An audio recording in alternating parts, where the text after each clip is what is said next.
প্রিয় বন্ধুবর, শুভাকাঙ্ক্ষী, শ্রদ্ধেয় বিনিয়োগকারী ও আমার ফলোয়ার বৃন্দ, আসসালামু আলাইকুম।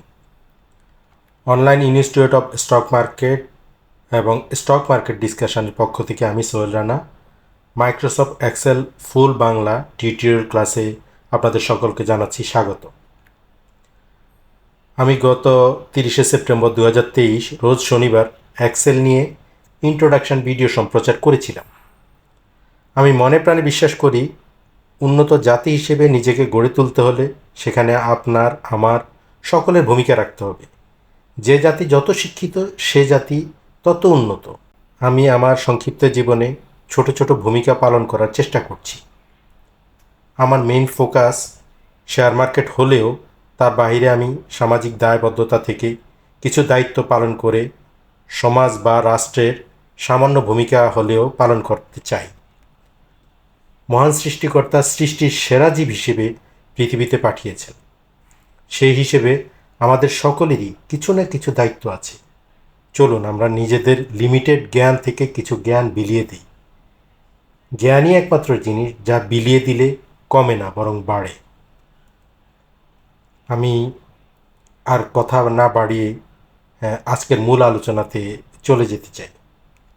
আপনারা খেয়াল করে দেখবেন যে আমার যেই স্ক্রিনে দেখতে পাচ্ছেন যে আমার দুইটা আছে। একটা হচ্ছে ইউটিউব চ্যানেল, সেটা হচ্ছে অনলাইন মানে স্টক মার্কেট ডিসকাশন, যেটা ইউটিউব চ্যানেল।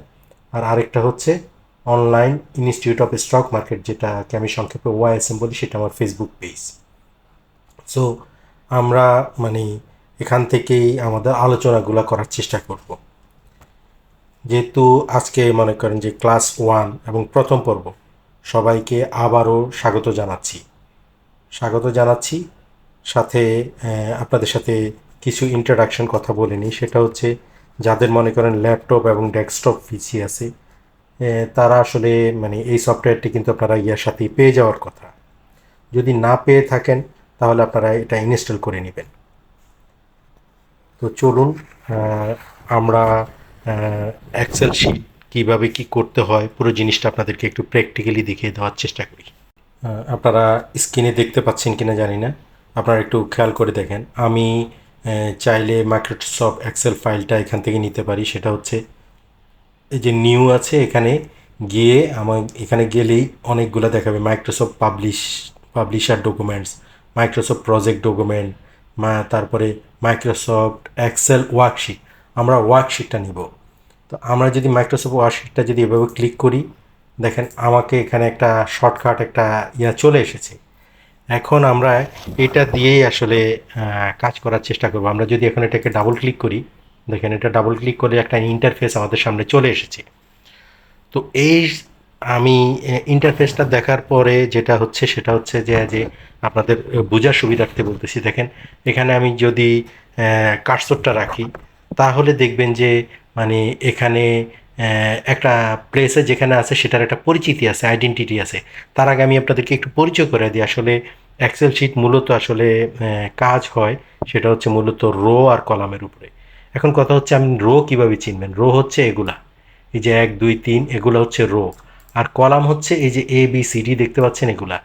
এরকম মনে করেন যে ডানে যেটা হচ্ছে যে কলামগুলো 100-এর উপরে আছে এদিকে, আর মনে করেন রো এরকম হাজার হাজার লাখ লাখ আছে। আমি ইনসার্ট করে করে আরও বানাইতে পারি। তো আপনারা যারা হিসাব নিকাশের কাজ করেন বা অন্যান্য কাজও করেন, তারা কিন্তু চাইলে এখান থেকে এটা করে নিতে পারেন। যেহেতু আজকে প্রথম ক্লাস, তাই খুঁটিনাটি বিষয়গুলো নিয়ে আপনাদের সাথে শেয়ার করার চেষ্টা করব। এখন আমি আপনাদেরকে বোঝার সুবিধার্থে বলি, ডাটা আসলে 3 ধরনের হয়। ডাটা আমরা আসলে মেইনলি যে ডাটা নিয়ে কাজ করব বলতেছি, সেটা ডাটা 3 ধরনের হয়। কি আমি এখানে আপনাদেরকে একটু লিখে দেওয়ার চেষ্টা করতেছি। ডাটা হচ্ছে 3 ধরনের। সেটা কি সেটা হচ্ছে যে মনে করেন নাম্বার। হ্যাঁ, নাম্বার হচ্ছে এক ধরনের ডাটা। তারপরে আমরা যেটা হচ্ছে দুয়ে যেটা বলি সেটা হচ্ছে টেক্সট।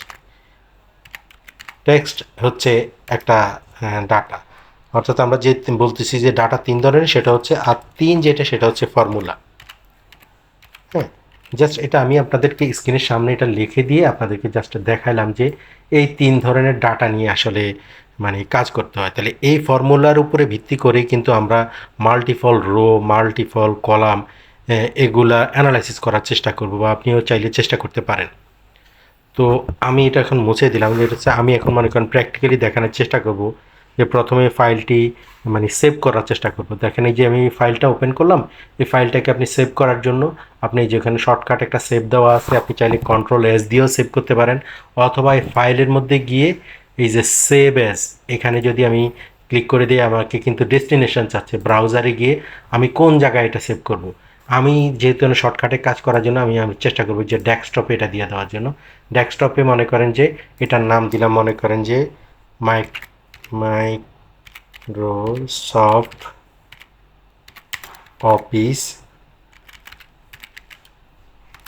এক্সেল ক্লাস 1, ঠিক আছে। আমি এই নামে সেভ করলাম। এটা আমি এখন এন্টার দিলে এটা ডেস্কটপে আমার এটা সেভ হয়ে যাবে, যেহেতু আমি ডেস্কটপটাকে দেখিয়ে দিয়েছি। তাহলে আমরা মানে মনে করেন যে এটা শিখে গেলাম। এখন যেটা হচ্ছে যে মানে আমি তো সেভটা শিখলাম, এখন কথা হচ্ছে যে স্ক্রিন আপনারা লক্ষ্য করুন, আমি যেখানে মনে করেন কার্সরটি রেখেছি, এই যে কার্সরটি রেখেছি তার একটা কিন্তু আইডেন্টিফিকেশান আছে। তো আইডেন্টিফিকেশান হচ্ছে কি জিনিসটা, সেটা হচ্ছে যে যে যে মনে করেন যে আমি এখানে যে কলামের মধ্যে রাখলাম, কোন কলামে রাখলাম, এই যে ই কলামে দেখেন আমি এখানে রাখার সাথে সাথে ই কলামটা কিন্তু হাইলাইট হয়ে গেছে। আমি অ্যাপে রাখলে দেখেন অ্যাপ কলামটা হাইলাইট হয়ে গেছে, তার মানে আমি অ্যাপ কলামে রেখেছি, এটা একটা আইডেন্টিফিকেশান। সাথে সাথে আপনি দেখেন কয় নাম্বার রোতে আমি রেখেছি, 9 নাম্বার রোতে। তার মানে হচ্ছে আমাকে এখানে কার্সরটা আমি যেখানে কার্সর রাখি দেখেন এই যে সি কলামে 9 নাম্বার রোতে আছে। আপনি এইটা আরেকটু দেখতে পাবেন, এই যে এখানে খেয়াল করে দিন C9, তার মানে হচ্ছে আমি যেখানে এই বক্সটা যেখানেই করি, যেখানেই কার্সরটা রাখি, এই বক্সটার একটা আইডেন্টিফিকেশান আছে। তার মানে মেইন যে জিনিসটা হচ্ছে, তার মানে এই ইয়াটা হচ্ছে কোথায় আছে, কিভাবে আছে, তার কিন্তু একটা আইডেন্টিফিকেশান আছে। তো এই আইডেন্টিফিকেশানটা আমরা চেনার চেষ্টা করব, ঠিক আছে। তাহলে আমরা রো পাইলাম, কলাম পাইলাম। তাহলে আমরা মনে করেন এই কলামের মধ্যে বা রোয়ের মধ্যে আমরা ট্যাক্স লিখে ট্যাক্সগুলোকে একটু সেট আপ করার চেষ্টা করব। সে ফর এক্সাম্পল ধরেন আমি এখানে লিখলাম online institute of stock market, ঠিক আছে, আমি লিখলাম। তাহলে এখন দেখেন এই যে online institute of stock market আমি লিখলাম, কিন্তু আমি এ কলামের মধ্যে দেখেন এই কলামের ভিতরে আমি কার্সর রাখার সাথে সাথে এই কলামটা শো করছে, বাট বি কলাম সি কলামে রাখার পরে দেখেন এখানে কোনো লেখা নেই। তার মানে হচ্ছে আমি এই লেখাটা এই কলামের মধ্যে লিখেছি, সেই কলামটাকেই আমি মনে করেন যে দেখতে পাচ্ছি, কিন্তু আমার এই লেখাটা বড় হওয়ার কারণে সে বি সি কলাম পর্যন্ত ব্লক করে ফেলেছে। তো আমি চাইলে এটাকে মনে করেন যে মানে একটা রোয়ের মধ্যে, মানে যেহেতু একটা কলামের মধ্যে আছে, আমি চাইলে এইভাবে করে কিন্তু একটা কলামের মধ্যে আমি রাখতে পারি। তাই রাখলে কি হবে দেখেন এই কলামটা কিন্তু বড় হয়ে গেছে, তো দেখতে অসুন্দর। আমি যে এই জিনিসটা হচ্ছে প্রেজেন্টেশনটা হচ্ছে আমাদের সুবিধার জন্য আমরা এটাকে বড় করব, ছোট করব, বাট আমি এভাবে মানে আমি আপনাদেরকে দেখানোর জন্য যে এটাকে আমি চাইলে এটা টেনে এভাবে বড় করতে পারি। আমি আবার আগের অবস্থায় যদি নিয়ে আসি, আমি চাইলে এই যে এই জায়গায় কার্সর রেখে এই দেখেন এখানে কি আছে যে প্লাস চিহ্নের মতো যখন আসবে তখন এটাকে জাস্ট এমনি ডাবল ক্লিক করবেন। ডাবল ক্লিক করলেই দেখবেন যে এটা মানে যতটুকু তার জায়গা দরকার সেইটুকু জায়গা নিয়ে নিয়েছে। এখন এইটাও আমি করলাম, কিন্তু দেখলাম যে না, এই জিনিসটা এইভাবে সুন্দর দেখায় না। এখন যেহেতু এটা একটা মনে করেন আমি কোনো একটা হিসাবের বা কোনো কিছুর একটা আমি হেডলাইন করব, তো এই কোম্পানির মনে করেন এটা কোম্পানির নাম বা আমার ফেসবুক পেজের নাম, আমি যদি এটাকে একটু বোল্ড করি, তাহলে একটু বোল্ড করলাম, দেখেন আমি কোথায় করলে বোল্ড করলাম, এখানে ক্লিক করে আমি চাইলে এই লেখাটাকে বড় করতে পারি। দেখেন এই যে লেখা বড় করার জন্য যে ফ্রন্ট সাইজটাকে আমি চাইলে এটাকে মনে করেন যে 20 দিয়ে দিলাম, ঠিক আছে। ফ্রন্ট সাইজটাকে 20 দিয়ে দিলাম, বোল্ড করে দিলাম। আমি চাইলে এটাকে মনে করেন যে এটার ফ্রন্টগুলো চেঞ্জ করতে পারি, ঠিক আছে।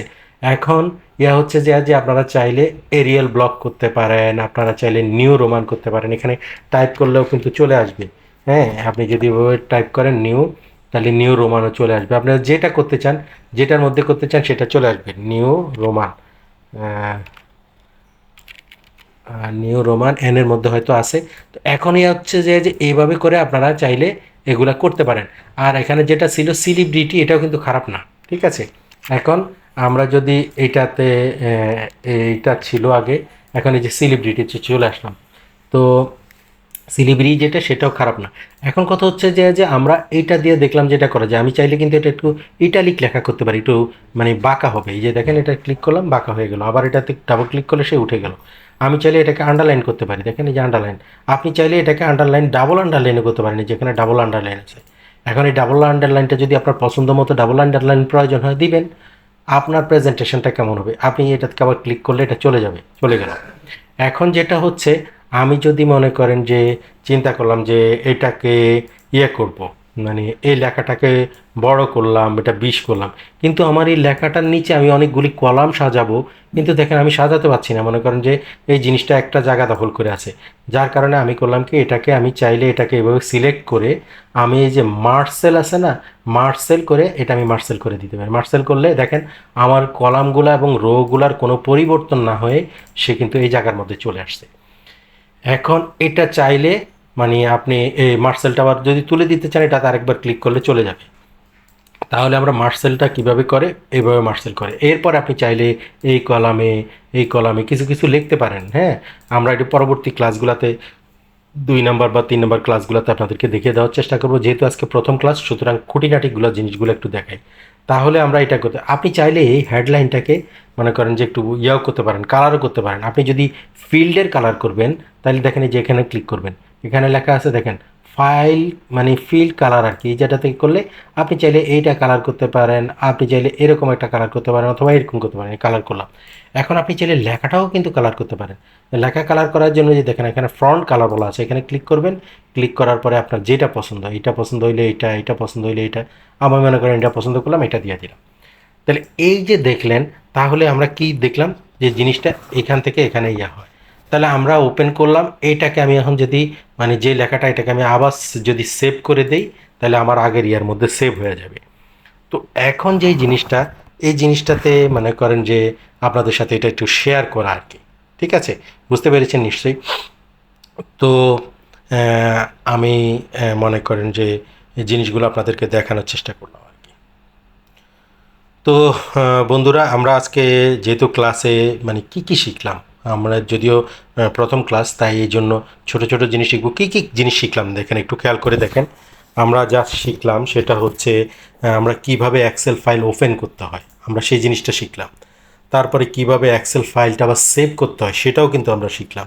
এক্সেলের যে রো বা কলামে আমরা যে ট্যাক্সগুলা যে কলাম রোতে আছে, সেই কলাম রোটার কি আইডেন্টিফিকেশান কী, তার পরিচিতি কী, সেটা আমরা শিখলাম। আমরা মনে করেন যে আমার যে লেখাটা কিভাবে সেট আপ করতে হয়, যে একটা লেখা ছিল এই কলামের মধ্যে, আমরা সেই লেখাটাকে কিভাবে সেট আপ করতে হয়, আমরা সেই সেট আপটা শিখলাম। কিভাবে আমরা এগুলি প্রয়োজন মতো ট্যাক্সগুলোতে মার্সেল করতে পারি, আবার মার্সেল তুলে দিতে পারি, সেই জিনিসগুলো শিখলাম। আমরা এটার সাথে সাথে বোল্ড শিখলাম, ইটালিক শিখলাম, তারপরে কালার কিভাবে চেঞ্জ করতে হয়, ট্যাক্সের কালার কিভাবে চেঞ্জ করতে হয়, ফিল্ডের কালার কিভাবে চেঞ্জ করতে হয়, এগুলাতে ফ্রন্ট কিভাবে চেঞ্জ করতে হয়, তারপরে ফ্রন্টগুলো ছোট বড় কিভাবে করতে হয়। আপনি চাইলে এটারে ছোট করে ফেলতে পারেন, আপনি চাইলে এটাকে আবার বড় করে ফেলতে পারেন।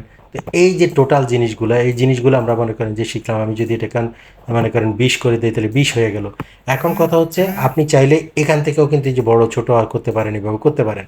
তো এই জিনিসগুলো আমরা মনে করেন যে শিখলাম আর কি। তো ক্লাসটা যেহেতু মনে করেন আজকে মানে প্রথম ক্লাস, তাই আমি মনে করেন যে অনেক খুঁটিনাটি জিনিস আপনাদের সাথে আলোচনা করলাম। ক্লাসটা যেহেতু মানে হয়তো বড় হয়ে যাবে, বড় হয়ে গেলে তো আপনারা দেখতে চান না, তো যার কারণে আজকের ক্লাসটা আমরা এখানেই শেষ করব। আপনারা এতক্ষণ পর্যন্ত আমার ক্লাসটি দেখেছিলেন ও শুনেছিলেন, আপনাদের সকলকে আবারও ধন্যবাদ জানাচ্ছি। Online institute of stock market, সংক্ষেপে OISM, যেটা আমার ফেসবুক পেজ, এবং স্টক মার্কেট ডিসকাশন, যা আমার ইউটিউব চ্যানেল। যারা আমার পেজটি ফলো দিয়েছেন তাদেরকে ধন্যবাদ, আর যারা এখনও করেননি তাদেরকে অনুরোধ করছি পেজটি বেশি বেশি করে শেয়ার ও ফলো করে রাখবেন। আর যারা ইউটিউব থেকে আজকের ক্লাসটি দেখছেন তাদেরকেও অনুরোধ করব চ্যানেলটি সাবস্ক্রাইব করেন। যারা করেছেন তাদেরকে অনেক অনেক ধন্যবাদ। আর আমার যদি ভুল না হয়, আমাদের পার্টিসিপেন্টগুলো আশা করি আজকের ক্লাস উপভোগ করেছেন এবং এক্সেল সংশ্লিষ্ট অনেক বিষয়াদি জানতে ও শিখতে পেরেছেন। সবাইকে ধন্যবাদ জানিয়ে আজকের মতো ক্লাস থেকে বিদায় নিচ্ছি। ইনশাআল্লাহ আগামী ক্লাসে আবার দেখা হবে। আল্লাহ হাফেজ।